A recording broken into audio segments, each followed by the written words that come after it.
Posso, Éder?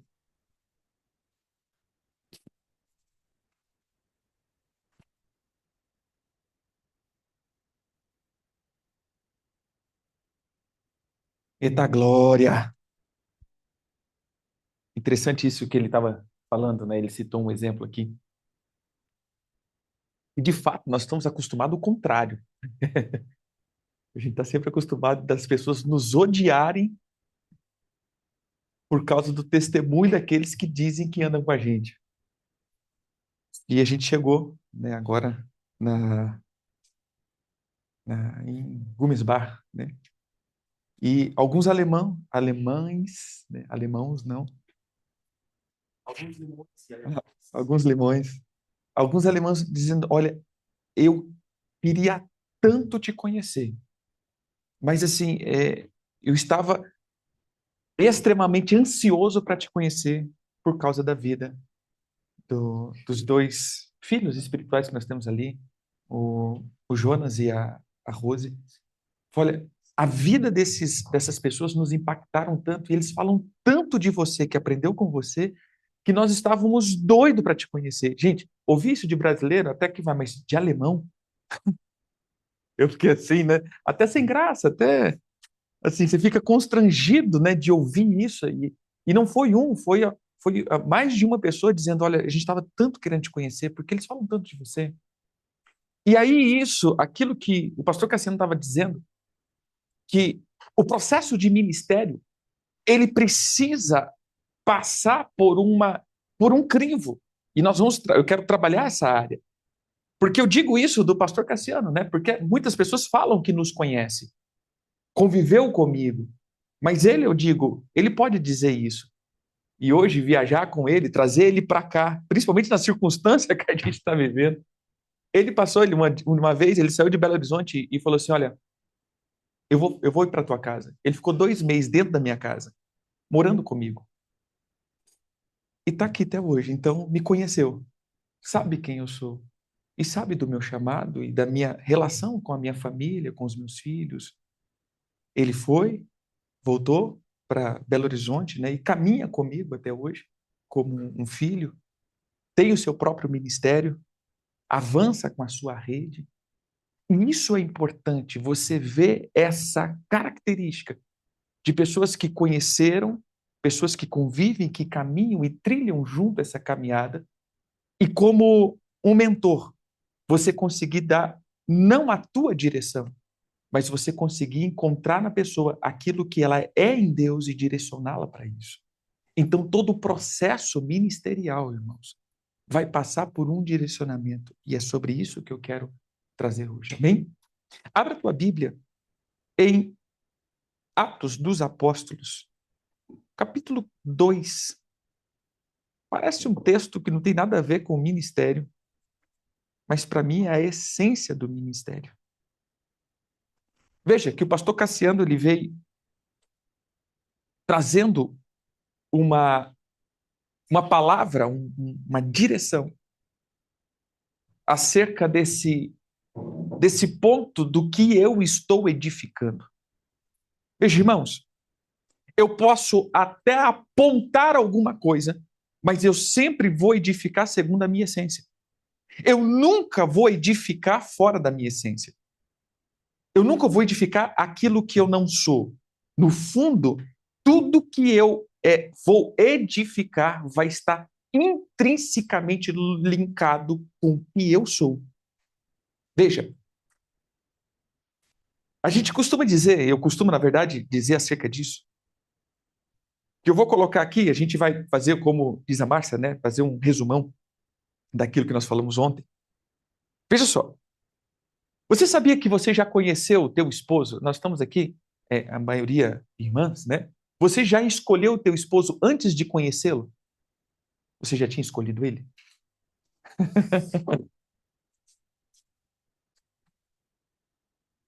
Que? Porque você escolhe alguém segundo as características daquilo que você entende que é uma boa pessoa, ou aquilo que você quer. Mas veja só, você já viu aquela. Na verdade, nunca acontece com a gente, é sempre com os outros. É sempre, você já viu um vizinho que viveu isso? Aquela pessoa que sofreu na mão de uma pessoa, eu vou extremo aqui, ela apanhava do marido, ela apanhava e não sei o quê, fala, meu Deus, me tira desse negócio. Aí sai, separa, meu Deus do céu, separou. 4 meses depois, conheci uma pessoa linda. 5 meses depois, olha, não sei o que coisa, tá me batendo de novo. Mas, meu Deus, mas você saiu de um e entrou no outro igual. O dedo ruim para escolher, né? Mas de fato, não.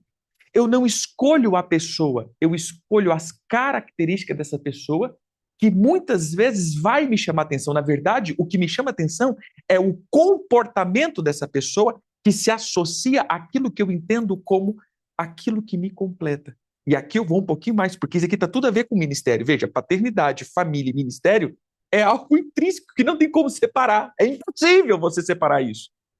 Então, veja só, entenda que essa questão familiar, quando nós estamos caminhando, a gente escolhe uma pessoa segundo aquilo que me completa, aquilo que você tem como falta, você vai ver alguém que aparentemente tem excesso ou sobra aquilo que vai te completar. Então, se você é tímido, você geralmente vai conseguir ou você vai buscar alguém extrovertido. Aquele que vai falar mais do que você. Então, essa pessoa vai, então, fazer o quê? Completar a tua ausência de fala. Se você é uma pessoa extrovertida, você vai pegar geralmente uma pessoa quietinha, de boa, tranquila. Por quê? Porque se os dois falam, aí vai ter que andar com uma plaquinha. Agora é minha vez. Não, agora é. Então, geralmente, se você vai ver se o teu cônjuge fala muito, significa que você fala pouco. Se você fala muito, você vai ver alguém mais quieto, que vai ouvir mais. Mas vai chegando um tempo que a gente vai falando que vai vivendo um espelhamento. Que, na verdade, o que vai mais me irritar na pessoa é aquilo que eu sou. Que reflete os meus traumas ou as minhas implicações. Uma vez eu tive, sabe assim, coisa de pastor, né? Começou um tanto de gente falando assim, meu marido ou minha esposa, não sei o que. Eu falei, meu Deus, beleza, vamos fazer um momento de casal aqui. Jogando todo mundo assim. E eu comecei a falar assim, porque a gente sempre fala as críticas, né? Que eu odeio na pessoa. Aí eu comecei a falar assim, o que você mais valoriza na pessoa? Gente, um caso que mais me marcou foi uma irmã que eu tinha atendido na mesma semana. E a irmã falou assim, apóstolo, eu não dou conta. Ele é parado demais, ele não faz nada, e é um banana dentro de casa, e que não sei o quê, e aquela coisa toda, né? E eu falei, meu Deus, o que é isso? Beleza. Quando chegou na hora, eu falei assim, mas qual é a parte que mais você admira? A paciência dele. Meu Deus, como ele é paciente, gente. Não, apóstolo, eu vou dizer para você, se ele fosse estourado, ele já tinha me batido, sabe assim? Ele é paciente, é uma pessoa que me escuta. Aí, tipo assim, a vontade, acaba a reunião, gente, vai todo mundo para casa. Porque, de fato, aquilo que a gente mais fala que é um problema, às vezes, na verdade, é aquilo que é a força que mantém o relacionamento. Porque se a pessoa fosse diferente, eu não estaria com ela. Mas aí vem o problema. O problema é que, na medida que eu vou caminhando e eu vou crescendo, eu vou sendo curado em algumas coisas, o que acontece? Eu vou vendo agora aquilo como um defeito. Mas, na verdade, aquilo era o ponto da atração. Aquela deformação que eu vejo hoje, na verdade, era o ponto que me atraiu. Mas agora eu comecei a ser curado. E aquilo não me atrai mais. E aí eu começo a ver os defeitos. E aqui começa a ter o ponto de separação. E isso acontece no ministério. Por quê? Porque, de fato, eu estou sendo atraído por algo. Veja só, eu vou ler aqui, né, que eu falei e não li, mas Atos 2, 42. Veja aqui é o resumo do começo da igreja. Irmãos, eu sempre gosto de voltar para o começo. Vocês vão ver assim, vamos falar de libertação. Aí eu digo, abre em Gênesis 1. Por que eu sempre falo isso? Porque a gente vai ver o original e depois a gente vai comparar com o danificado. É a mesma coisa assim, você pega um desenho, e compara com outros. Quem já brincou daqueles 7 erros? Vê os 7 erros, né? Você pega o desenho original e joga o outro desenho. Vê o erro. Como que você vê o erro? Quando você compara com o desenho original. Ó, esse desenho aqui não tem erro. Encontre os 7 erros desse desenho aqui. Como que a gente sabe que a gente precisa de libertação? Olhando para o original. A gente vai ver Adão, original, e nós vamos ver Cristo, que é o original. Então, quando a gente vê que não está igual, no caso do primeiro Adão criado, por isso a gente sempre volta para Gênesis, ou se não estamos caminhando como Cristo, precisamos consertar alguma coisa. Sempre olhar para o original. E como que a gente sabe que o nosso ministério não está indo bem?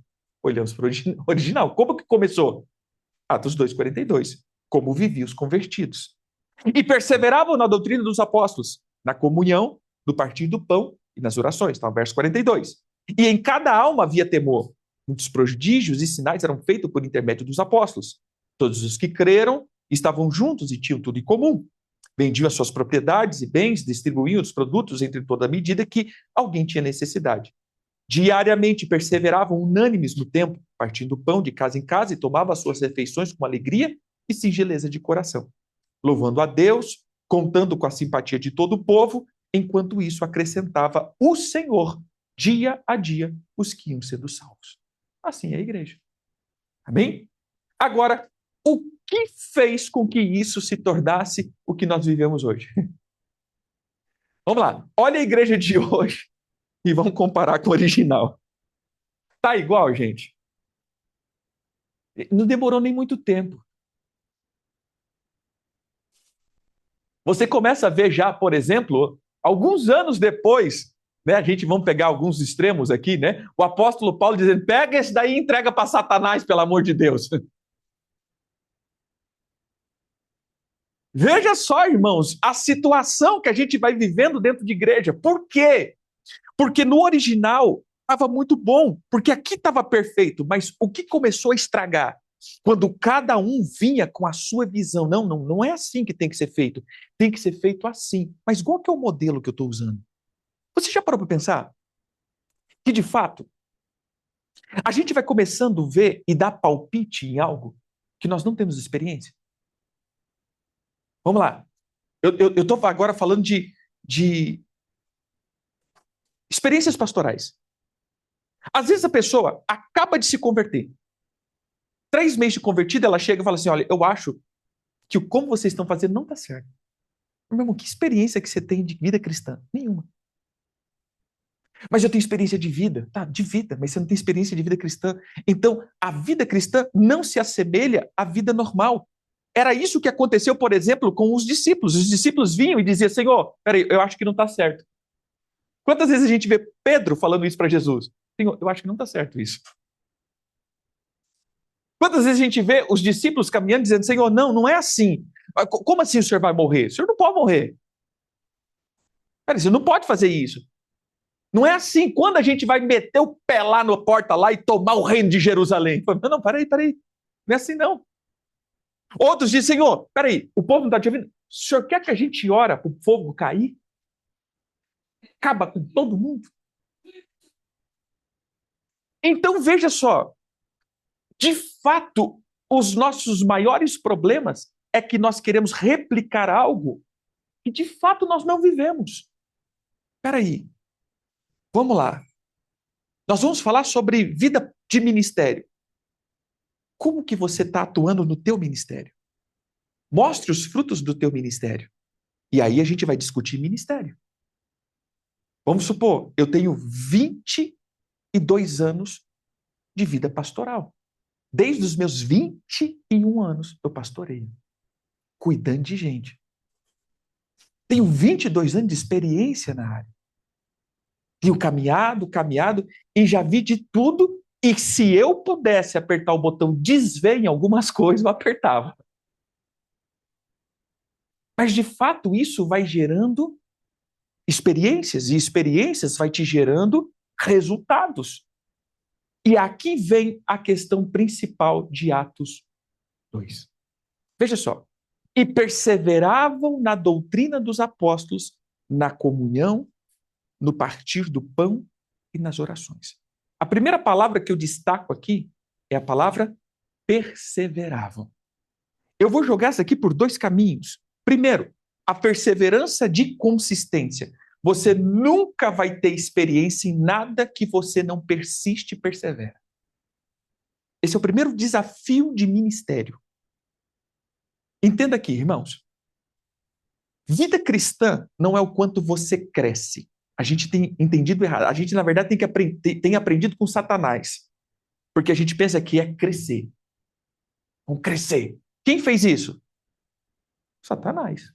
Eu vou colocar o meu trono juntinho com o trono de Deus, na verdade, acima do trono de Deus, vamos crescer um pouquinho mais do que ele. Não. Vida cristã não tem a ver com crescimento. Vida cristã tem a ver com durabilidade. Não é o quanto eu cresço, mas é o quanto eu permaneço. Amém? Você pode dizer comigo? Vida cristã não é o quanto que eu cresço, mas é o quanto que eu permaneço. Até porque a vida cristã você nunca cresce para cima, você cresce para baixo. Quanto mais você cresce, mais servo você se torna. Às vezes eu brinco, não, eu escuto o apóstolo Joseí, né, a gente falando de alguns problemas, aí ele fala assim, rapaz, ô saudade que eu tinha quando eu era só membro da igreja. Porque de fato, irmãos, a gente vai crescendo, a gente vai sendo ungido. Você já parou para pensar que você é ungido para resolver problema? Me fala a vantagem de você ser ungido. Vai lá, me fala algumas vantagens de ser pastor. Me cita pelo menos uma.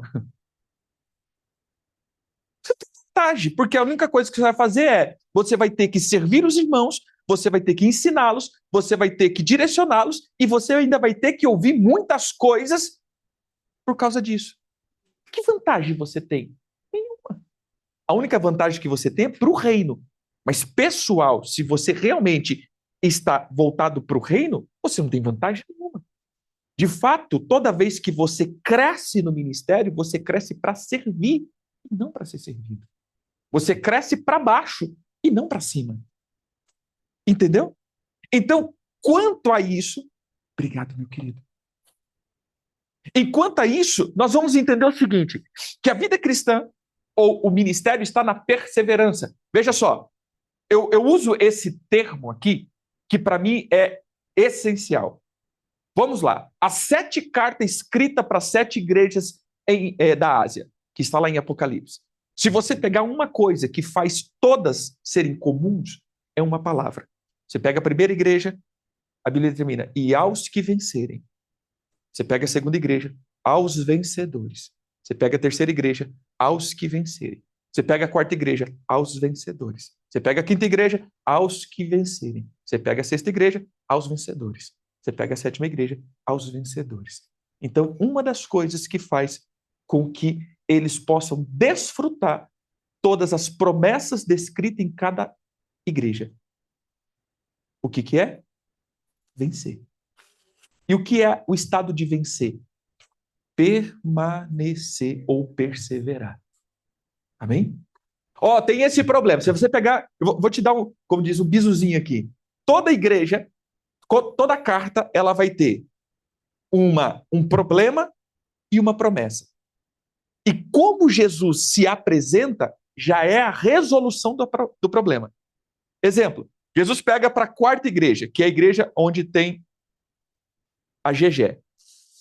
Gegé para os íntimos, é Jezabel. Tem lá Jezabel. Como que ele se apresenta? Eu tenho olhos de fogo e pés de latão reluzente. Por que olhos de fogo e pés de latão reluzente? Eu vejo e eu vou trazer juízo. Latão é juízo. Pisaduras é obra. Eu julgo as tuas obras e vejo o que ninguém vê. Por que ele está dizendo isso? Porque a obra de Jezabel não era explícita, era implícita.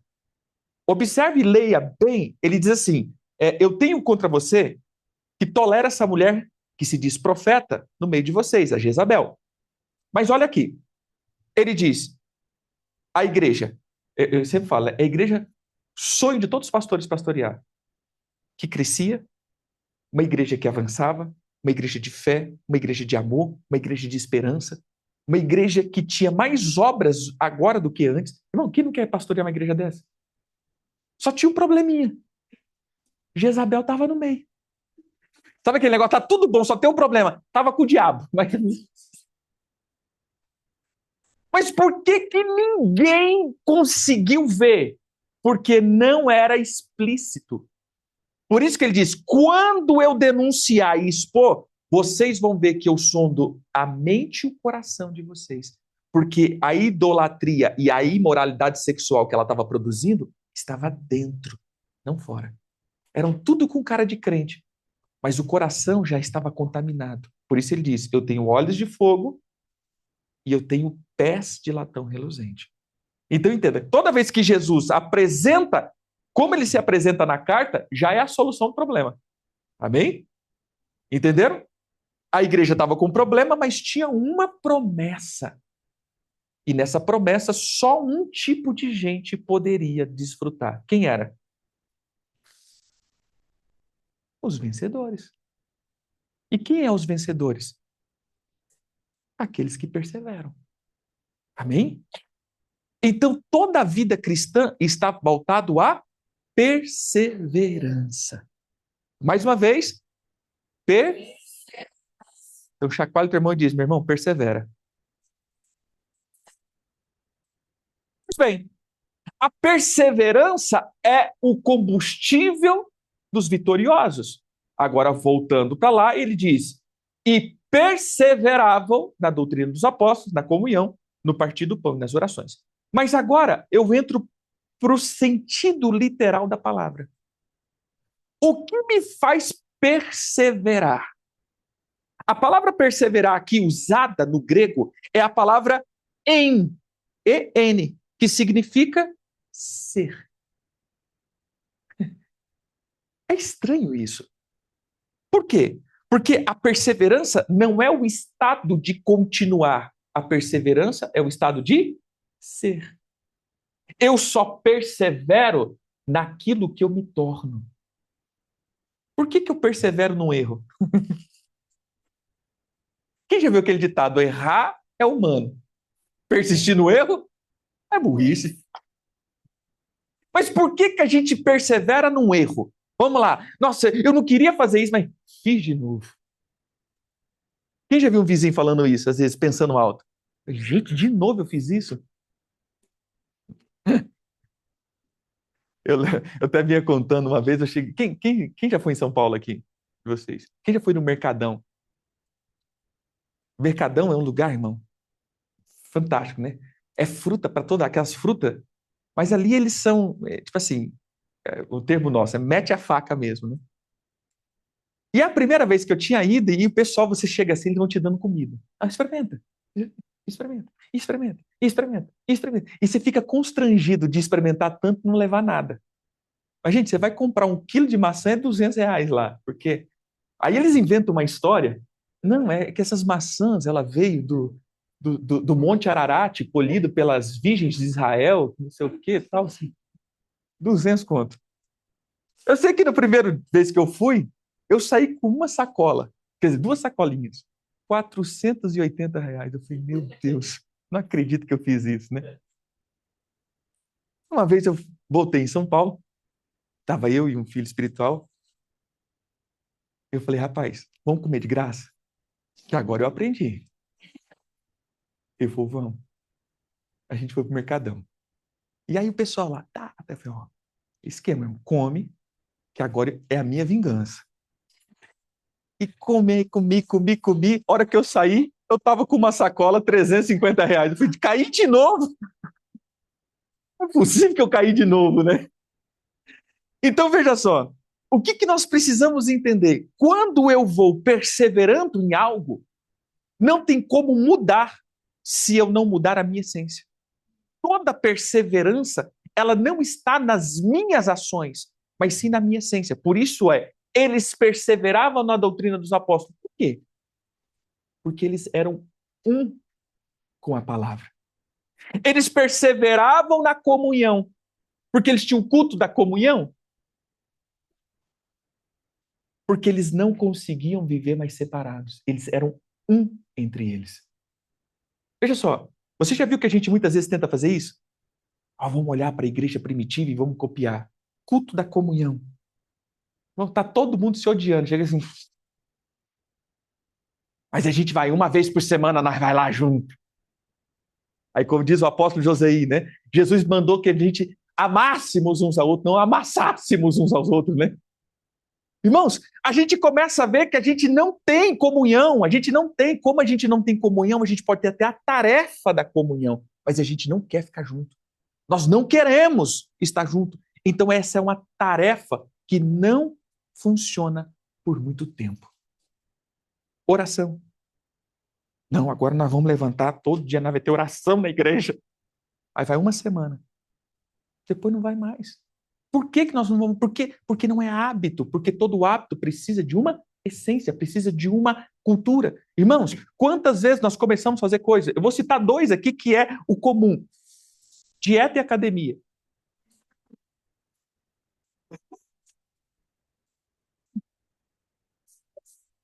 Quem nunca começou? A gente já está chegando em janeiro. Esse é o tempo de dar lucro para as academias. Paga o ano inteiro. Mas não, eu paguei, eu vou. Aí a primeira semana a gente vai, meu irmão, e malha, ó. E vai, aquele negócio todo.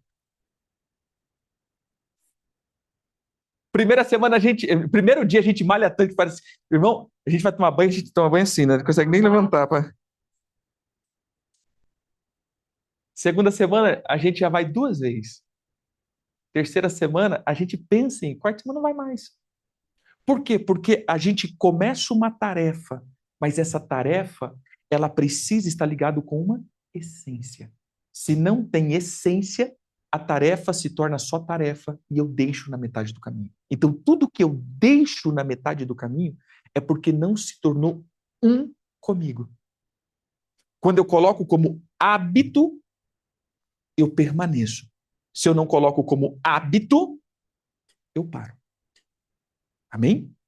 Porque aí, tudo que não é essencial, eu deixo na metade do caminho. Eu vou dar, eu vou dar esse exemplo até como uma questão econômica. Por exemplo, você está lá, de repente, ganhando seus 20 mil euros, amém? Deus do céu. E você está lá ganhando seus 20 mil euros, aí você sai para passear, você come fora, você viaja. Mas, de repente, alguma coisa aconteceu que ficou 5 mil. Apesar que, para a Europa ainda é uma boa renda, você coloca aí 5 mil. Você faria todas as coisas que você faria se você ganhasse 20? Não. Você começa a cortar. Você corta as saídas, você corta isso, você vai começar a comer em casa. Ou seja, você vai cortar aquilo que é supérfluo. Por que a gente começa a deixar muitas coisas na nossa vida? Porque, de fato, são as coisas supérfluas. Ou seja, o meu tempo começou a limitar. Eu vou cortar o quê? Supérfluo. Eu vou dar prioridade para aquilo que é essencial para mim. Seja o meu descanso, seja. Porque, mas apóstolo, isso não é essencial. Não. Eu tenho aquilo que para mim é essencial. Um tempo de descanso, um tempo de televisão, um filminho, uma coisa. Então, peraí. Se o ministério não é essencial, sem sombra de dúvida, eu corto o ministério para assistir um filme. E atira a primeira pedra. Quem nunca fez isso? Ou seja, irmãos, preste atenção. Eu tenho que ir para a oração. Cara, mas agora, estou cansado. Eu ia passar agora o jogo. Será que ele gravou? Depois eu assisto gravado. Vai ficar gravado? Eu já assisto. Então, veja só. O que a gente vai pensando? É óbvio que hoje a gente tem essa facilidade, mas a gente sempre vai deixar. Então, entenda. Nós precisamos tornar um com a palavra. Senão a palavra vai se tornar supérflua na minha vida. Eu tenho que me tornar um com o reino, senão o reino vai se tornar supérfluo na minha vida. Então aqui, eles tinham como essencial, ou eles eram um com o partir do pão, as orações, a comunhão e a doutrina apostólica. Você já reparou por que eles não andavam um com a doutrina de Cristo? Já repararam nesse texto? E eles perseveravam na doutrina de Jesus, era assim? Eles perseveraram na doutrina dos? Por quê?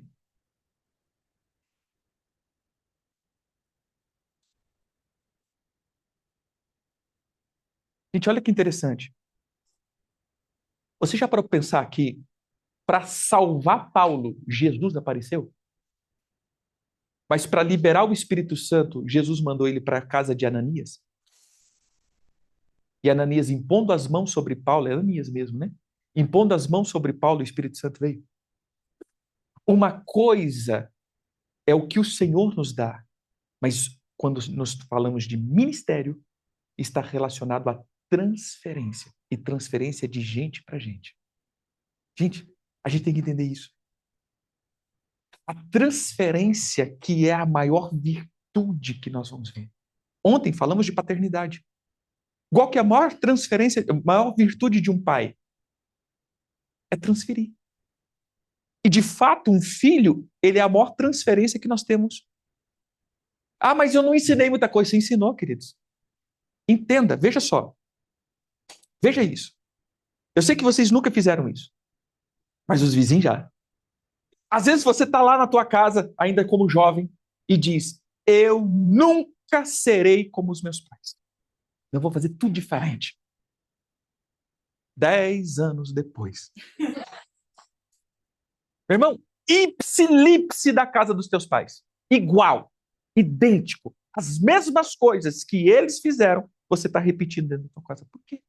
Se era a coisa que você mais odiava, era a coisa que você menos queria replicar, é o que você está replicando. Por quê? A maior coisa de um filho é a continuidade da casa de um pai. Você está continuando a casa dos teus pais. Queira você sim, queira você não. Porque isso é o que nós recebemos como cultura dentro de casa.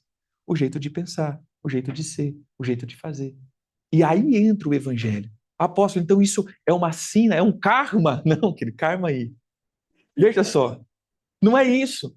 É que agora eu vou ter que criar uma outra cultura dentro de mim para mudar a cultura antiga que eu recebi. E isso não se faz com uma tarefa, se faz com uma essência. E aí você vai ter que cavar fundamento, cavar fundamento, cavar fundamento, cavar fundamento, para poder arrancar o cerne do negócio, para começar a avançar diferente. Eu uso esse exemplo estudando um pouco de informática. Eu sempre vou pegando exemplos, né, para poder. Para mim, não sei como funciona na cabeça de vocês, para mim funciona com exemplo. Quando eu consigo associar com um exemplo, para mim fica fácil de entender. Veja só. Olha um exemplo. O computador tem três memórias principais: RAM, HD e ROM. RAM é onde você funciona. Eu estou aqui com a Bíblia, aí eu estou com o Zoom aberto, aí eu estou com um monte de coisa aqui. Ele está processando na RAM, que é a memória de processamento. Está ali. Às vezes você fala assim, nossa, meu computador tem 1 tera, mas ele está travando, porque ele tem 1 tera de armazenamento, mas tem 2 GB de RAM, que é onde processa todas as coisas. Então, você precisa ter uma memória mais curta, mas é uma memória que está processando as coisas. O que é isso? É o teu eu. É o teu chamado, vou chamar ele de consciente. É aquilo que você está fazendo. As coisas que você está pensando, que você está fazendo. As tuas tarefas. Mas existe uma memória chamada HD, que essa é chamada também de disco duro ou do disco de gravação, que ali você está armazenando as coisas que de fato você não está processando agora, mas está tudo aqui. É aqui que eu posso dizer que é o teu inconsciente ou os teus traumas, os teus fundamentos, as tuas, a tua cultura, os teus ensinamentos, que você não está com ele aqui. Exemplo, aí eu estou aqui, escrevi um arquivo aqui e guardei. Ele não está sendo processado na RAM. Mas a hora que eu quiser, eu faço o quê? Acesso ele e ele, tchum, vem. E eu começo a processar. O que seria isso aqui? De repente, você está com uma tarefa, você está com uma tarefa, você está com uma tarefa, você está com uma tarefa. Mas aí alguém fala uma coisa, que isso ativa o que a gente chama de gatilhos, né? Ativa por um trauma lá que está profundo, que não estava sendo processado. E imediatamente isso vem e começa a vir. E aí a pessoa surta. Oh, meu Deus, mas só isso fez que a pessoa surtasse tanto assim? Vou dar um exemplo. Vou dar um testemunho.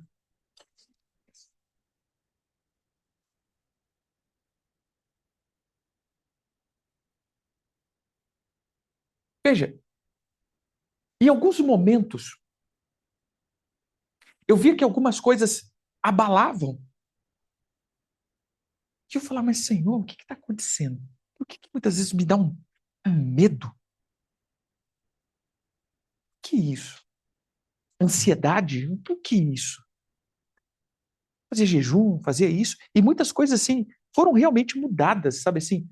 Antigamente, bem, quando o começo, bem ansioso, mas aí foi fazendo jejum de 40 dias, mas entrava em um determinado momento que eu falei, mas isso daqui eu não estou conseguindo. Aí até que o Senhor me mostrou um dia uma causa, de uma circunstância que aconteceu. E aí eu percebi, todas as vezes que a semelhança era igual, vinha aquele medo, aquele pavor, aquela ansiedade. Falei, tá aqui. Tá lá na memória de armazenamento. Não tá na memória aqui. Ele ativa lá embaixo. Que agora eu vou ter que trocar todo o meu sistema de armazenamento, ou seja, aquilo que está armazenado. E aqui agora é o discipulado. Então veja só, a primeira memória eu trato como? Com as minhas tarefas práticas. A segunda memória eu troco como? Discipulado. Leitura de Bíblia, discipulado. Mas a terceira memória é a memória ROM. A memória ROM é a memória onde grava coisas de fábrica. Você não mexe, você não altera ela. Vou dar um exemplo: micro-ondas. Creio que a maioria tem um micro-ondas. Botão pipoca. Aqui tem? Isso não, né? Tem?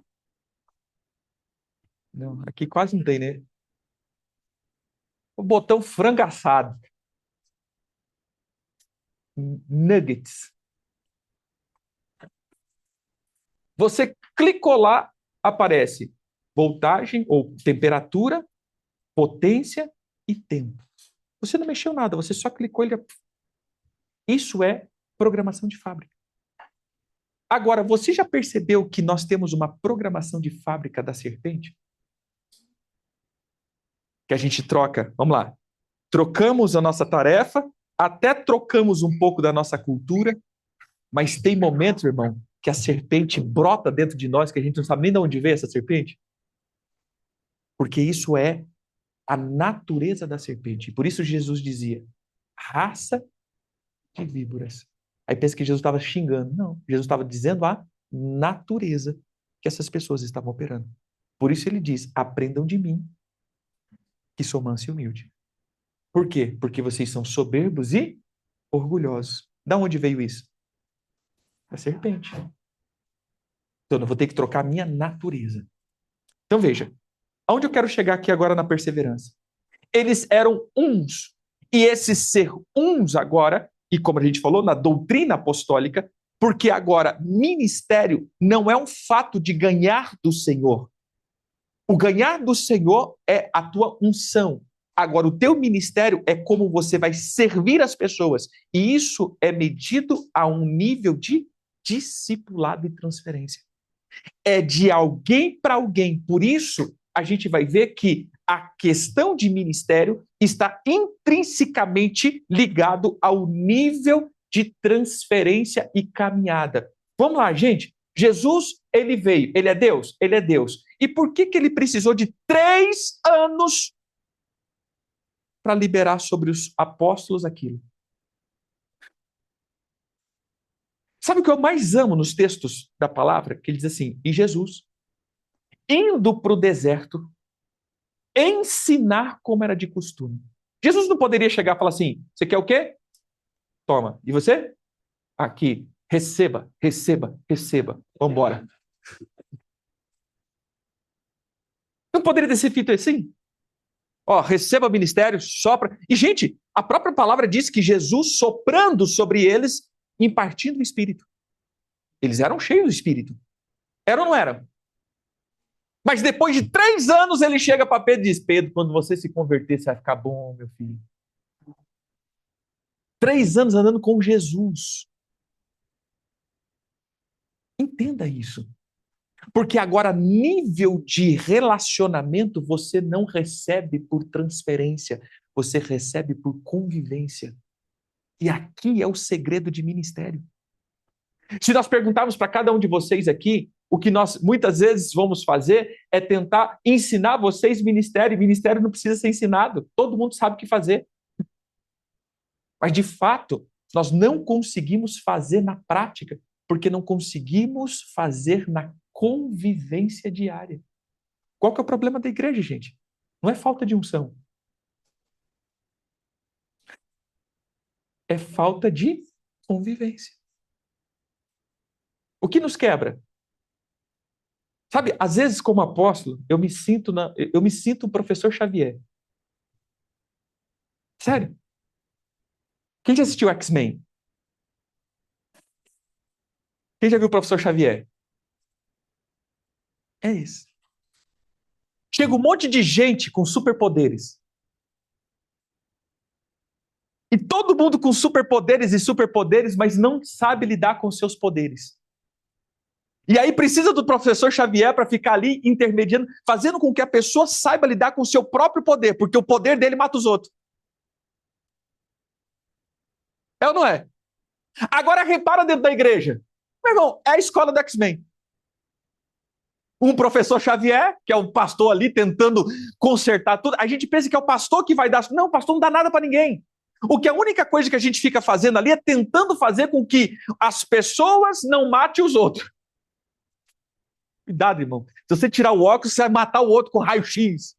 Cuidado, Wolverine, senão você arranha todo mundo. A gente fica assim.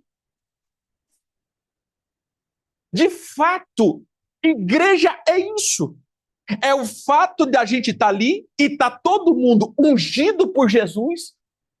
E é de fato, é Jesus que dá o ministério a cada um. Jesus que chama cada um. Mas nós não temos alma para conseguir conviver e fazer com que isso que está em mim possa ser útil para todos. Eu tenho um superpoder descontrolado dentro de mim. Isso é ministério. Infelizmente, isso é ministério. É saber lidar com esse superpoder que eu ganhei agora, que é um dom.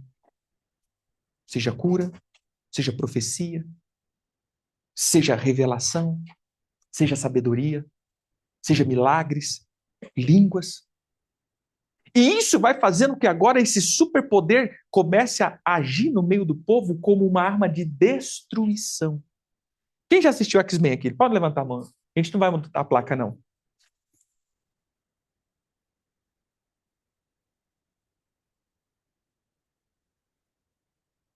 Qual era o medo do Wolverine? Por que ele não casava? Porque ele teve um trauma, que uma noite dormindo, teve um pesadelo, a garra saiu e ele matou a esposa. E esse era o trauma que sempre estava na cabeça dele. O superpoder dele que matou a pessoa que ele mais amava. Então entenda aqui. Você já parou para pensar que, de fato, as nossas maiores armas de destruição é quando a gente ganha superpoderes? Já parou para pensar nisso? Por isso, o ministério, e eu vou replicar uma palavra aqui, acho que é de Tozer, ou Atmani, que ele diz que o lugar mais perigoso para a vida de um crente é o altar. Porque depois que a gente sobe no altar, meu irmão, a gente é empoderado. Nós nos tornamos agora empoderados. E aqui começa toda a arma de destruição. Porque a gente começa a usar o ministério para os nossos benefícios. E daqui, veja isso daqui, irmãos, preste atenção nisso e me entenda com os bons ouvidos. A igreja é a única instituição que faz isso. E por isso nós temos muito problema. Não estou dizendo que nós não podemos fazer isso, mas nós temos que agir de uma maneira um pouco diferente. E eu vou dizer por quê. Nós pegamos pessoas, e por isso que eu digo, me escute com bons ouvidos, derrotadas no mundo. Derrotadas. E nunca conseguiram ser nada. Não estou dizendo como uma expressão de ser alguém, mas eu falo de interior. A pessoa que sempre se sentiu um lixo. Mas ela chega na igreja, agora ela é ungida apóstolo. Profeta. Pastor. Aqui ainda não chegou esse tipo de gente, mas agora lá no Brasil, agora é patriarca.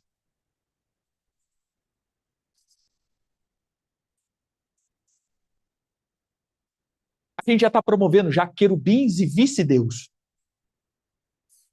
Quarta pessoa da Trindade. Observa aqui agora essa situação. A pessoa nunca foi ninguém. Aí começa a sair aqueles cânticos que de vez em quando a gente escuta.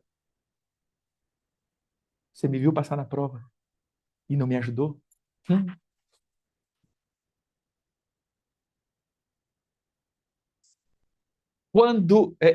Se você me viu passar na prova e não me ajudou, você vai se arrepender. Porque quando você me vê no altar, a minha vingança vai ter sabor, quer dizer, a minha vitória vai ter sabor de mel. Então, veja só, a gente começa agora a ter esses cânticos, tipo assim, olha, quando eu estava na lona, ninguém me viu. Agora, meu irmão, quando eu subir, vocês vão ver, vocês vão estar lá, eu vou estar lá, olha o nível, eu vou estar lá no altar e vocês, eu vou estar no palco e vocês na plateia. E vocês vão me aplaudir. Imagine uma pessoa dessa ungida. A gente ia fazer que nem o seriado do Chaves. Satanás, é você?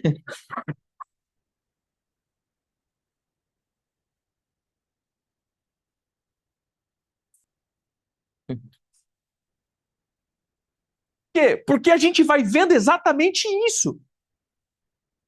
A gente vai começando a entrar nisso. E nós crescemos com essa. A gente cresceu com. Gente, vamos lá. A gente cresceu com esse cântico. Um dia você vai ver o que Deus vai fazer comigo. Agora estou sendo humilhado, né? Um dia você vai ver. Deus vai me honrar. E aí a gente usa aquele texto de 1 Heresias, capítulo 2, verso 5. Os humilhados serão exaltados. Gente, onde está isso na Bíblia? A Bíblia diz assim: os que se exaltam serão humilhados. E os que a si mesmo se humilha, esses serão exaltados. Então veja só, se eu sou humilhado, é porque eu fui exaltado. Aí eu me exalto de novo, humilhado. Exalto de novo, humilhado. Exalto de novo. Fica quietinho. Fica no estado de humilhação, caladinho. Aí o que vai acontecer? Aí o Senhor começa a te exaltar. Mas por quê? Porque você já chegou num estado de humilhação. E não é porque ele quer te humilhar, ele quer tratar a natureza da serpente dentro de você. Fica quietinho, quietinho. Fica no chão. Igual o texto que a gente lembra de Davi. Quando Davi está saindo, porque o filho está perseguindo, aí chega um e fala, esse cão velho. Aí o cara vai, rapaz, quer que eu mate? Ele fala, não, pai, às vezes é até Deus fazendo isso comigo, quietinho, vamos lá. Mas quando ele volta, ele fala assim, você lembra daquele cara? Para Salomão. Fica de olho nele. Por quê? Porque não é confiável. Porque quando ele voltou, rei, você voltou. Uhum, voltei. Então, fica ligadinho. Então, veja só. Entenda, ficar no estado de exaltação, isso trará o estado de humilhação. Mas veja, o que nós estamos vendo, então, sobre ministério? Primeiro, é a habilidade de transferência. Mas aí entra com toda a palavra que nós falamos ontem, de manhã e à tarde. Para que eu possa receber transferência, eu preciso permanecer junto a alguém. Eu vou ser transferido de quem? Irmãos, vamos lá. Você vai continuar a história de quem? De Jesus. Oh. Vamos lá. Quem que chamou Paulo? Jesus. Mas você já reparou que antes de Paulo ir para as missões, ele foi para Jerusalém? E a Bíblia diz: e Pedro, e se me falha a memória, João ou Tiago, impondo as mãos sobre ele, liberou Paulo e Barnabé e outro, e acho que Silas. Eles precisaram ter a liberação de alguém. Outro texto. Vocês já repararam o texto quando Jesus é questionado acerca da autoridade dele? Com que autoridade você faz essas coisas? A palavra autoridade aqui não é, você tem poder. Que poder é esse? Não, é quem te ortogou a autoridade para fazer isso. É a mesma coisa uma pessoa chegar ali e falar assim, tá preso. Você é polícia? Cadê teu distintivo? Quem te deu autoridade para me prender? Porque para que eu possa exercer uma autoridade, eu preciso ter uma transferência. Isso é chamado não de poder, mas isso é chamado de autoridade. As pessoas estão buscando muito poder. Querido, poder não é nada em vista de autoridade. Poder é aquilo que você conquista. Autoridade é aquilo que as pessoas transferem a você. E o que vale no reino não é poder, é a autoridade. Porque foi alguém transferido. Você foi digno de receber de alguém algo. A autoridade sempre será maior do que o poder. Você acha que o poder chama a atenção do céu? Vamos lá, me fala eu não sei se aqui vai ter isso, mas um bairro bem rico daqui. Tem? Hã? Green Valley? Green Valley. Aí o cara chega com uma Mercedes-Benz. Todo mundo tem. É BMW. Todo mundo tem. É táxi. Eu tenho poder. Aí o céu fala: todo mundo tem poder no céu, gente. Poder é o que mais sobra no céu. Concorda comigo? Me fala uma parte do céu que não tem poder. Mas uma coisa que nós precisamos entender, que o céu respeita autoridade, não poder. Poder é o tanto que você busca. A autoridade é o quanto você recebe de transferência. E é isso que move os céus. A autoridade. Foi transferido autoridade. Ao nome de Jesus foi dado todo autoridade. Porque agora foi delegado a ele. Então veja só.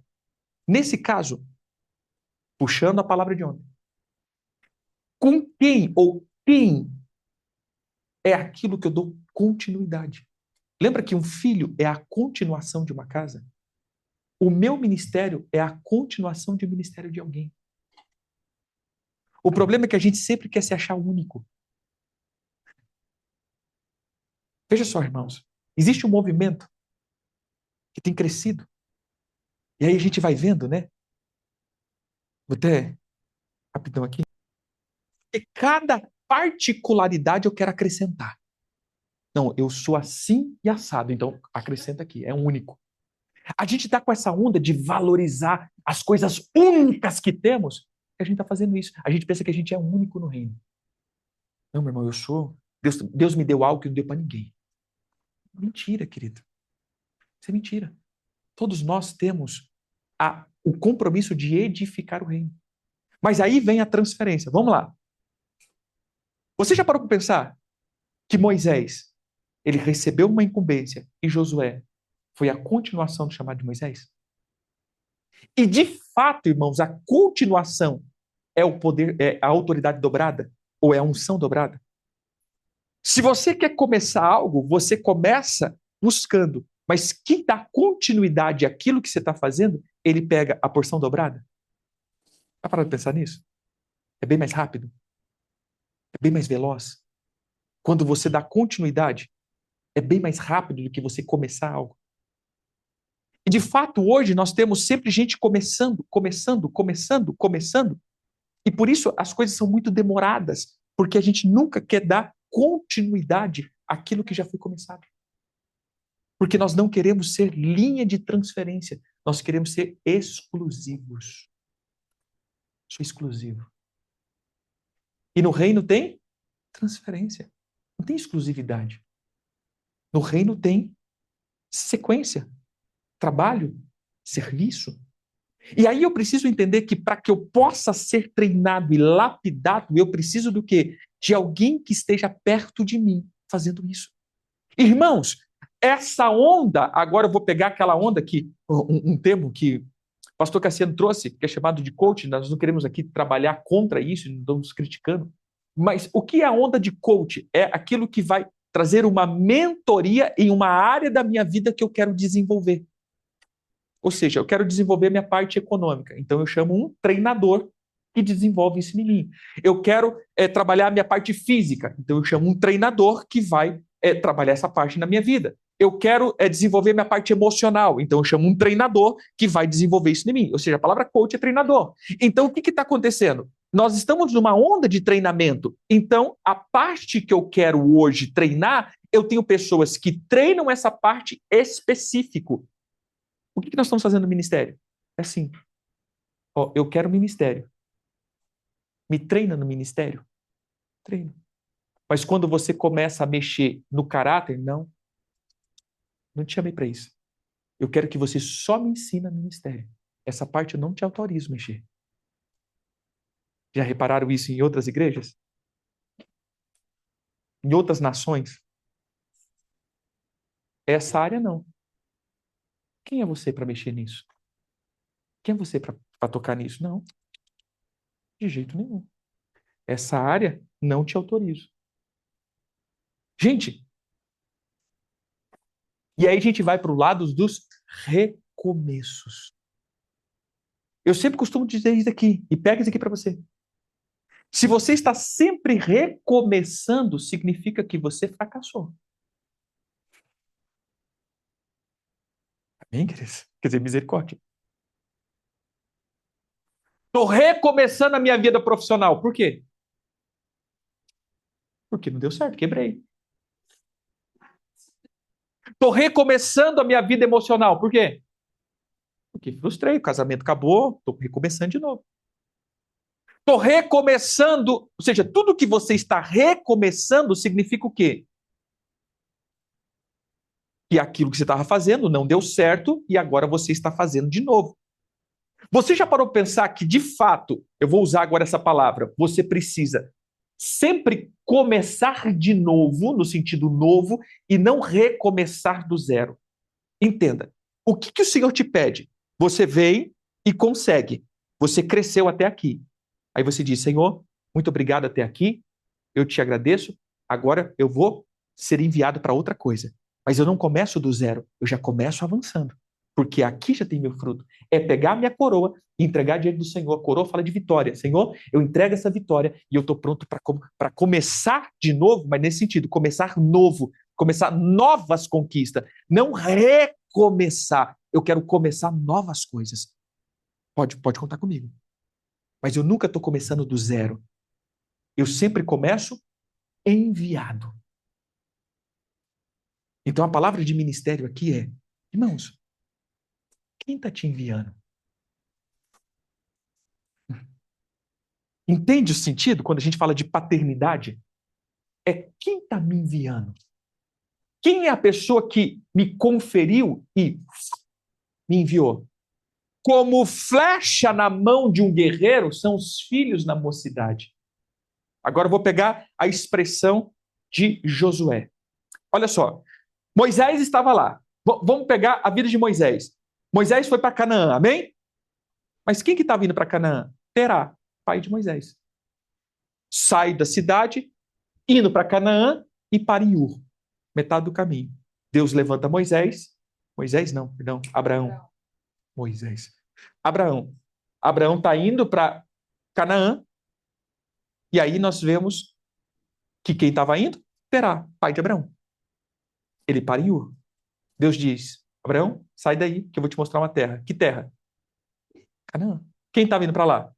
Pai dele. Ele só está dando continuidade aonde o pai parou. Entendeu? Aí agora chega Moisés.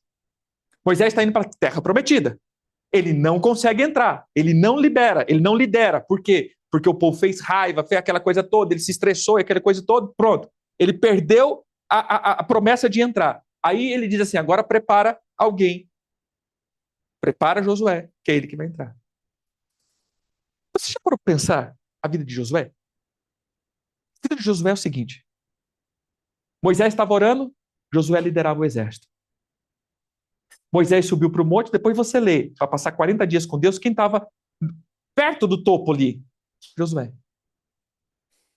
Moisés entrava para a tenda da revelação conversar com Deus, quem ficava na porta? Irmão, se ele ficasse 5 dias, quem estava na porta? Quem que era o primeiro que recebia a glória? Josué. A gente pensa que Deus falou, o papai mandou escolher esse. Ah, de repente Deus acordou e diz, Josué, Josué, Josué, Josué. Não. Meu irmão, Josué estava preparadíssimo. Preparadíssimo. Eu sempre uso essa figura, né? Na minha cabeça funciona assim: um dia, Josué entra na tenda da revelação e Deus chama ele. E Deus grita: próximo! Quem que estava na porta?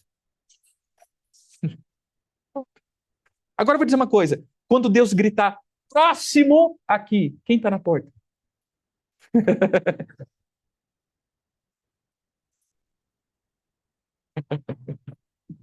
Você entende? Quando alguém é recolhido, quando alguém que está fazendo algo relevante é recolhido, quem está próximo? Quem é o próximo para começar isso?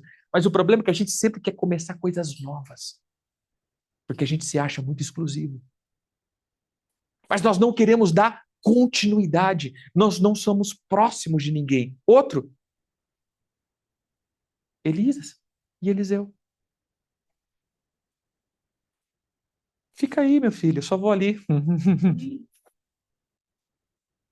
Mas a gente fica pensando, mas ele estava mal intencionado, apóstolo. Ele ficava ali pensando, nada, querido. Eliseu só vai fazer a proposta depois que ele atravessou. Fica aí. Fico não, estou contigo. E aí ficava aquele negócio. Todos os profetas falam, você sabe que ele vai ser recolhido. Sei, quando não sei, mas ele vai ser, sei. Então eu vou aproveitar no máximo o que eu posso aproveitar. Porque eu sei que eu vou dar continuidade. E eu preciso no máximo aproveitar isso. Até que na terceira vez ele atravessa o Jordão e diz, cara, o que você quer? Eu quero que está em você, em porção dobrada. Beleza? Se você me ver subindo, é teu. Veja só, se você olhar para todos esses homens que fizeram a diferença, vocês vão ver que eles caminhavam próximo a alguém. Eles tinham a intenção, não é caminhar para ver só o que você faz, mas é caminhar para que se você pode, em mim, lapidar a minha alma. Sabe por quê? Porque, irmãos, o que atrapalha ministério não é falta de poder, mas é excesso de imaturidade. O pastor acabou de falar isso. Observa. Tudo que você deixou para trás que não era para deixar, não foi porque você não tinha habilidade. É porque a tua alma estava infantil e você não aguentou a pressão. É isso. Entendeu? Tudo que você deixou para trás, se era para ter deixado, isso não te prejudicou. Agora, o que deixou para trás que te prejudicou é porque não era para deixar para trás. E por que deixou? Porque a pressão foi muita e não aguentou. Saiu. Abandonou. Então, o que atrapalha o meu ministério, veja, irmãos, o que atrapalha o meu ministério não é conhecimento. Isso contribui, mas o que atrapalha o meu ministério é a imaturidade. E quem tira a infantilidade de um filho? Pai. Mas quem quer ter pai hoje? Porque a gente quer pai ou na figura de coach. Alguém que me treine e me lance. Mas, gente, quem é o doido de lançar uma porcaria? Concorda comigo? A aposta tá me chamando de... Sim, nós todos começamos todo errado. Quem está aqui com a alma pronta para isso? Ninguém. E como que a gente vai tacar uma pronta para isso? Pressão. Diga comigo. Quando eu aguento mais pressão,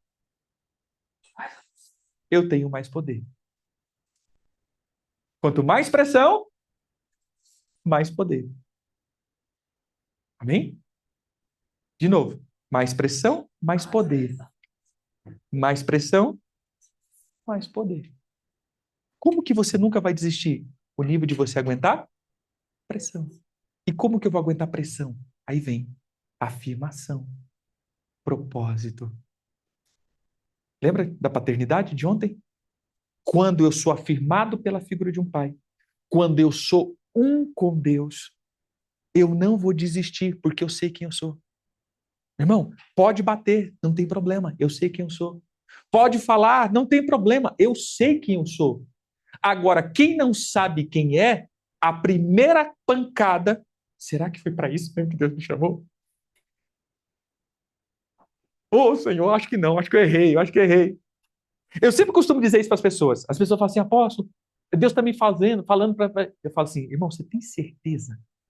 É a primeira pergunta, você tem certeza absoluta? Então não vai não. Vai não. Por que que não vai não? Porque se eu não tenho certeza absoluta, a primeira prova, eu desisto. Se eu não tenho certeza que aquilo é para eu fazer, a primeira oposição, eu vou começar a colocar em dúvida o que eu estou fazendo. Mas será que eu fiz certo mesmo? E lembra o que é a dúvida? Lembra? Primeira coisa que o diabo fez com o homem, colocar dúvida. A dúvida é aquilo que traz medo. E o medo é o maior ativador de Satanás na vida do mundo. O medo te tira da promessa. Por isso, a primeira coisa que Deus vai quebrar em você é o quê? Medo. Vamos lá. Abraão, não tenha medo, meu filho. Gênesis 15. Eu sou o teu escudo e grande vai ser a tua recompensa. Gente, se Deus hoje falasse isso com você, o que você faria? Meu filho, não tenha medo. Eu te protejo. E grande é a tua recompensa. O que você faria, irmãos?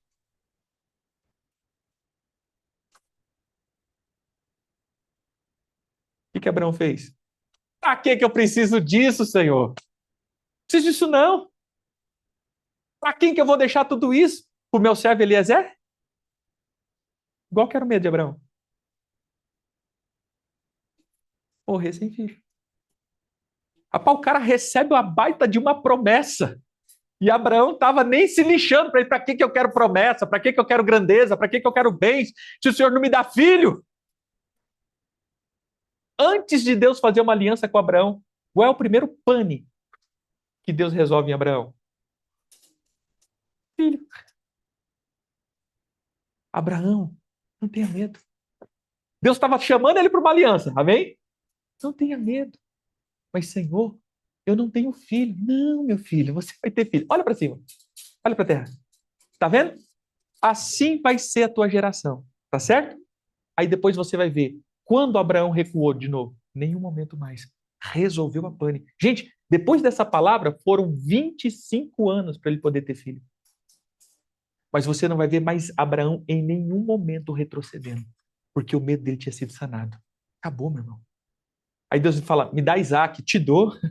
Por que eu te dou? Porque eu estou agora firme. Eu sei que nem se eu volto com a cabeça do menino aqui falando, mas ele volta falando, ele volta vivo, não sei como. Por quê? Porque o medo foi sanado. Então eu falo para o irmão, você só vai ser bem-sucedido quando os teus medos forem sanados. Sabe por quê? Porque a primeira coisa que o diabo vai fazer é o quê? Bater na onde? No teu medo. Você começou a pregar o evangelho, meu irmão. Você começou a fazer a obra. Ele não precisa fazer muita coisa, não. Ele só bate onde você tem medo. É na hora desiste. Meu irmão, é 2 palitos desiste. Entenderam? Então, ministério eu preciso que alguém esteja ombreado comigo. Ombreado. Porque vai ser não alguém que vai me trazer empoderamento, vai ser alguém que vai me trazer maturidade. Porque poder o Espírito Santo te dá. Mas maturidade é convivência. Amém? Amém? Veja só, queridos. Continuidade. Eu sempre digo isso para as pessoas. Continuidade. Se continuou, vai dar certo. Se não continuou, vai ter que começar de novo. E se vai ter que começar de novo, provavelmente depois vai começar de novo. Depois vai começar de novo. Depois vai começar de novo. Por quê? Porque é uma área que vai ser sempre batida. E para que você possa vencer, esse medo vai ter que ser tratado. E alguém vai ter que tocar nesse medo. E quando tocar, vai dar problema. É 22 anos cuidando de gente.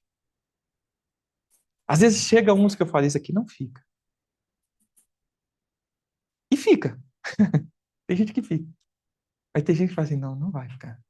E é dito e feito. Porque você bate nos medos. Você trata os medos da pessoa. Você bate em pontos cruciais e fala assim, meu Deus. Eu vou dizer, né, hoje vocês têm aqui pessoas que vocês acompanham, né? Tem a Márcia, que tem andado com a gente, tem o apóstolo Alexandre e a apóstola Fátima, que tem ombreado com a gente. E eu falo porque, no caso dos apóstolos, eles já falaram isso, né? Teve momentos, quando a apóstola Fátima começou, ela é pastora ainda, começou, né? Eles vieram bem feridos de um ministério. E ela ligava assim, apóstolo, que não sei o quê, tal, tal, papá, isso aqui. Eu falava, você vai fazer assim, você vai fazer assim. Falava tudo o contrário que ela estava querendo fazer. Não, você não vai fazer isso, você vai fazer assim, assim, assim. Aí eu desligava, falava, rapaz, essa nunca mais me liga. Uma semana depois, após, fiz tudinho. E agora? Rapaz. Pô, não, agora não, agora não. Agora, esse homem, né? Quem já viu o casado, não casado? Esse homem, aposta você. Você não vai separar, não. Você vai sair, você vai chegar, você vai dar um chá de cama nele. Você vai fazer assim, assim, assim, assim. Aí eu falo, agora ela desiste, agora ela não liga mais, não. Apóstolo, eu fiz. E até hoje é a bênção que é o Alexandre, o apóstolo Alexandre. Não, um cara extraordinário. Entende? Ou seja, e se tivesse alguém que concordasse com tudo aquilo que ela estava querendo naquele momento de aflição, né? Eu vejo a Márcia também foi, falei, não, a Márcia não liga mais não. E às vezes quando eu já vai, fala, não, Márcia, é assim, assim, assim. A Márcia, não, Márcia. Falei, não, agora não liga mais não. Meu pai, que não sei o que, eu falei, rapaz, essa vai dar certo. Por quê? Porque, irmão, quando alguém trata e alguém tem a vara da correção, falando, olha, isso aqui não. Por quê? Deus te chamou. Mas vai ter pontos na tua vida que são os pontos cruciais que alguém vai ter que dizer, basta, não, para aí, isso aqui está errado. E à medida que eu vou deixar essa pessoa tocar no meu coração, isso vai fazer a diferença. Sabe o que eu digo? Um pai tem a espada da circuncisão. O que é circuncisão? Já parou para pensar nisso? É pegar o aparelho reprodutor e cortar com uma pedra, sem anestesia. Não o aparelho reprodutor, viu? A pelinha. Agora veja só. Você daria o teu aparelho reprodutor para qualquer um pegar? Só um pai pode fazer isso. E o que é hoje a circuncisão para nós? É quando nós temos confiança de entregar o nosso coração para alguém tirar todos os excessos dele e circuncidar. E eu só consigo fazer isso para uma figura que eu acredito que seja alguém maduro. Mas quando alguém pegar-me lugares que são lugares de ferida, é óbvio que eu vou querer espanar. Porque é normal. É o lugar que eu endemonio. É o lugar que eu esperneio. Mas se isso não for tratado, não tem como. Porque esses são os pontos débeis na minha vida que me faz retroceder. Concorda comigo? Tem pontos fracos na minha vida que me faz retroceder. E se isso não for tratado, eu sempre vou retroceder. Veja só. Jesus ele usa um termo. Nem só de pão viverá o homem, mas de toda palavra que sai da tua boca viverá. Da boca de Deus, no caso. Da onde Jesus tira isso? Deuteronômio 8, verso 3. Para te dar a entender que não só de pão viverá o homem, mas de tudo que procede da boca de Deus viverá o homem. Mas vamos entender um pouquinho. Verso 1. Cuidais de cumprir todos os mandamentos que hoje te ordeno, para que vivais e se multiplicais, e entrais e possuais a terra que o Senhor prometeu sob juramento aos teus pais. Olha o verso 2. Recorda-te de todo o caminho pela qual o Senhor teu Deus te guiou no deserto esses 40 anos, para te humilhar, para te provar, para saber o que estava no teu coração, se ia ou não ia guardar os mandamentos do Senhor. Ele te humilhou, ele te deixou ter fome, ele te sustentou com o maná que nem você nem teus pais conhecia, para te dar a entender que nem só de pão viverá o homem, mas de toda palavra que sai da boca de Deus viverá o homem.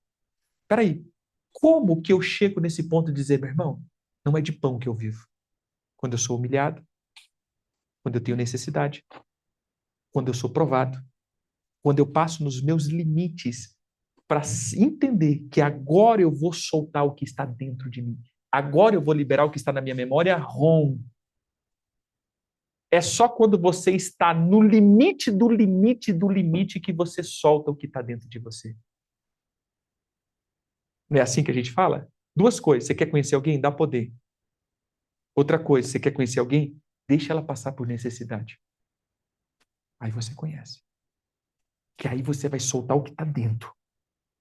E é nesse momento que a gente sabe o que está dentro das pessoas. E é nesse momento que você precisa deixar ser circuncidado. Então é nos piores momentos que o ministério começa a ser ativado.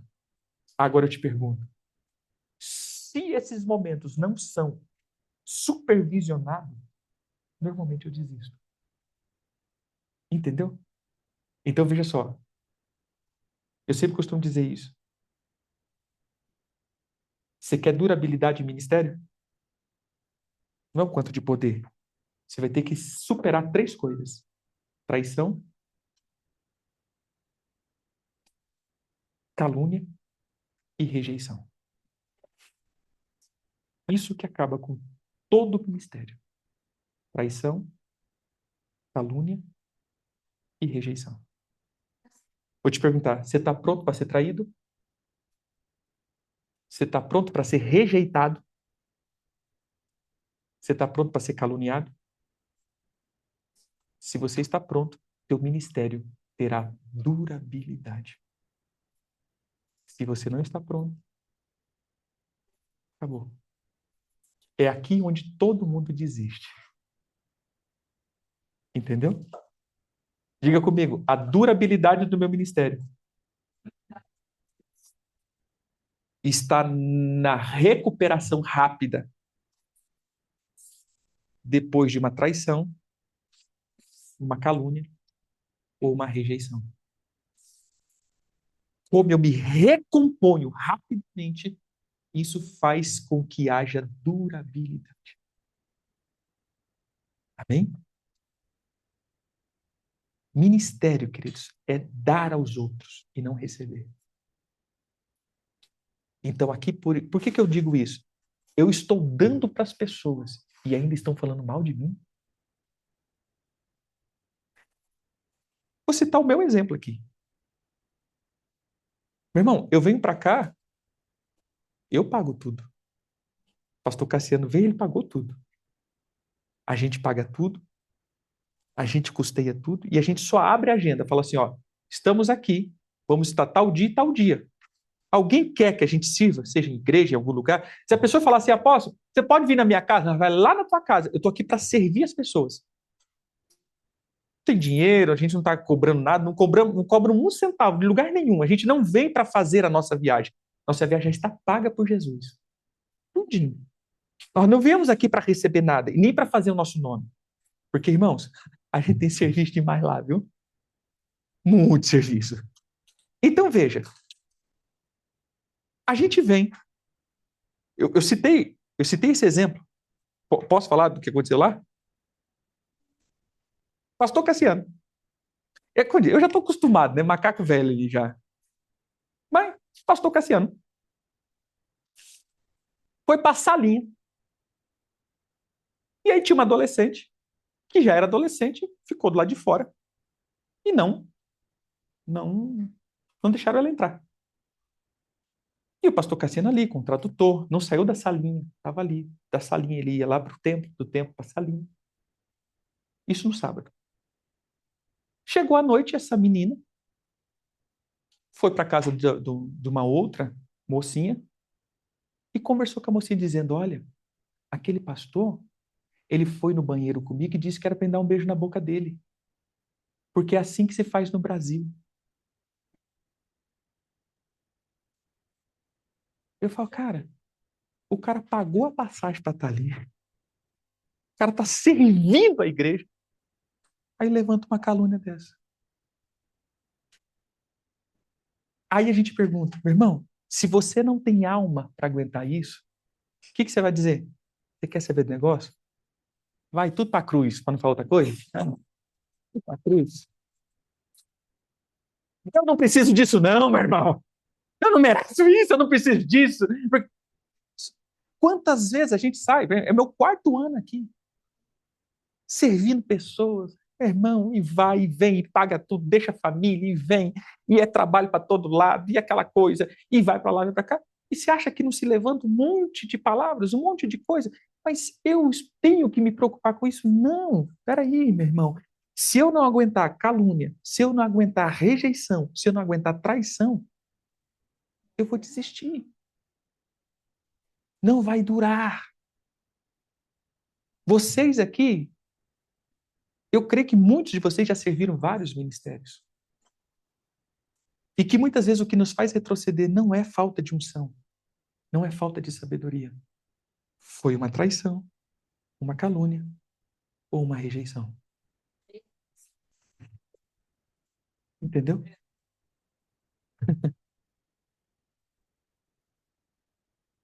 Mas eu sei que não acontece entre nós, só nas outras igrejas.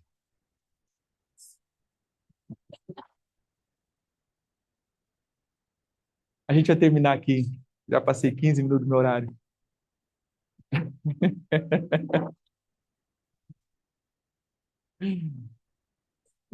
Aqui não tem essa coisa. Mas entenda aqui, você quer ter ministério? Eu estou indo para essa linha porque o pastor Cassiano foi muito cirúrgico no que é ministério, nas torres que construímos, no nosso egoísmo, nos babéis que nós entramos, nas associações. Eu quero agora ir para o lado prático. Né? A gente pegou o lado estrutural, ou seja, o que eu estou estruturando, o lado bíblico, e hoje eu quis vir para o lado prático. O que me faz, mesmo tendo uma visão de Deus, não conseguir avançar? Porque eu não suportei uma traição, uma calúnia ou uma rejeição. E veja, irmãos, veja, isso é o ponto. E aí, sabe o que acontece? Por causa disso, os que estão fazendo a obra com boas motivações retrocedem. E que quem avança? Quem avança é aqueles que estão fazendo pervertidamente. Por isso que a gente está vendo que os que vão se pervertendo e pervertendo o evangelho está avançando, e aí você vendo aqueles outros estão falando, cara, eu não preciso disso. Eu não preciso disso aqui, não. Eu não preciso disso, não. Mas eu não estou precisando disso. Não preciso passar por isso. Por que passar por isso? Não estou ganhando nada com isso. Então a gente precisa permanecer. Amém? Coloque a mão no teu coração e diga comigo, meu Pai, ajuda-me a permanecer na tua caminhada. Ajuda-me a ser tratado dos medos que me paralisam. Ajuda-me, Senhor, a romper com as estruturas que me seguram, porque eu quero te seguir e fazer a tua vontade. Em nome de Jesus. Amém.